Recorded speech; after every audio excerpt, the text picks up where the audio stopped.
In diesem Video wollen wir mal schauen, wie man den Momentum-Oszillator programmieren kann, und wir werden hier eine einfache Überwachungsfunktion einbauen, ob der Wert über oder unter dem Durchschnittswert liegt. Also schauen wir mal, wie man das in MQL5 programmieren kann. In diesem Video werden wir einen Expert Advisor erstellen, der das Momentum eines Handelsinstruments auswertet.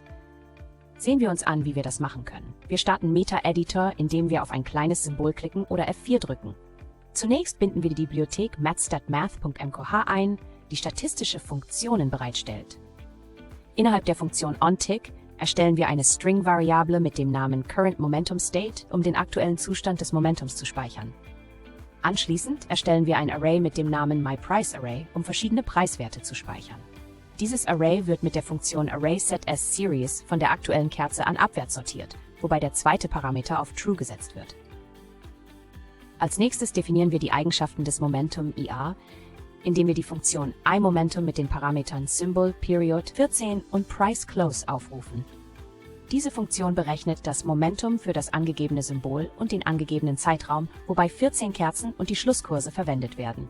Wir verwenden die Funktion CopyBuffer, um die Momentumwerte in mein PriceArray zu kopieren. Die Parameter sind die Momentumdefinition, Pufferindex 0, Startposition 0 und 14 Kerzen. Anschließend erhalten wir den Wert des aktuellen Momentums, indem wir auf das erste Element meines PriceArray zugreifen und es in der Variablen currentMomentumValue speichern. Um den durchschnittlichen Momentumwert zu ermitteln, verwenden wir die Funktion mathMean, die den Mittelwert der Werte in meinem PriceArray berechnet und ihn in der Variablen average_momentum_value speichert. Wir vergleichen den aktuellen Momentumwert mit dem durchschnittlichen Momentumwert. Wenn der aktuelle Momentumwert größer als der Durchschnitt ist, setzen wir den Status des aktuellen Momentums auf Momentum is above average.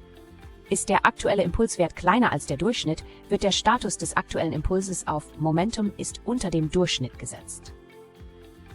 Schließlich verwenden wir die Kommentarfunktion, um den aktuellen Momentumwert, den durchschnittlichen Momentumwert und den aktuellen Momentumstatus auf dem Chart anzuzeigen. Wir drücken F7, um den Code zu kompilieren. Wenn Ihnen das zu schnell ging oder Sie nicht verstehen, was der ganze Code bewirkt, sollten Sie sich den Premium-Kurs auf unserer Website ansehen oder zuerst eines der Grundlagenvideos. Wenn die Kompilierung funktioniert, kehren wir zu MetaTrader zurück, indem wir F4 drücken oder auf das Symbol klicken.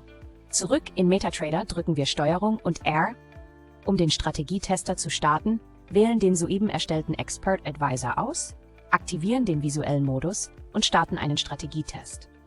Der Expert Advisor sollte nun auf dem Chart zu sehen sein. Wenn Sie bereits Premium-Kursmitglied sind und eine Idee für ein Video wie dieses haben, können Sie uns eine E-Mail schicken. In diesem Video haben wir gelernt, wie man mit ein paar Zeilen MQL-Code einen Expert Advisor erstellt, der das Momentum eines Handelsinstruments auswertet. Vielen Dank fürs Anschauen und wir sehen uns im nächsten Video. Okay, ich hoffe, Sie sehen jetzt den Momentum-Oszillator und die Werte hier auf Ihrem Chart.